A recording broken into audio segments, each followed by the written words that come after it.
Welcome back to Butler's Courage. This is the space where we talk about the kind of bravery that does not always look heroic, but changes everything. Episode 4, Spiritual Courage. When the path is foggy, but the calling is clear. This is your host, Julie. The definition of spiritual courage. Today, we are diving deep into a topic that I personally have had to lean on more than ever lately.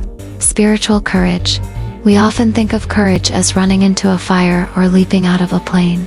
But spiritual courage is different. It's authenticity. It is the strength to trust God when the answers are completely unclear, and the willingness to obey even when the path feels incredibly uncomfortable. Have you ever felt like God asked you to move, but did not give you a map? Have you ever felt a nudge to change your life, but your bank account or your logic told you to stay put? That is where we are going today, trusting in the fog.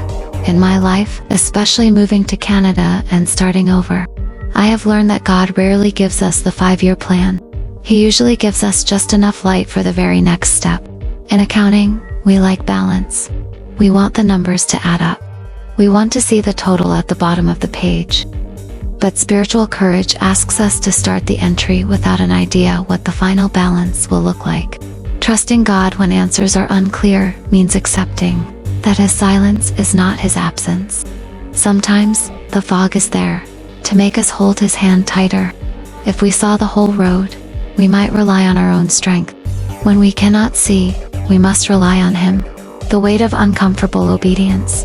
Now, let's talk about the hard part. Obeying when it's uncomfortable. Obedience is easy when it leads to an immediate reward. But true spiritual courage shows up when obedience costs you something. It is your comfort, your reputation, or your sense of security. I think of the story of Peter walking on the water. It was uncomfortable to leave the boat. It was stormy. It did not make sense. But the miracle was not in the boat. It was in the waves. I have had moments, sitting in a classroom at 54 years old, or looking for work in a new country, where I felt uncomfortable. But I knew I was there, because I followed a call. If you are feeling uncomfortable today, do not assume you are in the wrong place. You might just be in the middle of a growth spurt. Practical steps to build spiritual courage. How do we actually do this? 1. Check your why. Is your hesitation based on fear or a lack of peace? If it is just fear of the unknown, that's where courage is born. 2. Look back to look forward. Think about the last time you were worried and God came through. Your history with God is the proof for your future with God. 3. Take the next best step. You do not need to solve next year. You just need to obey for the next 10 minutes.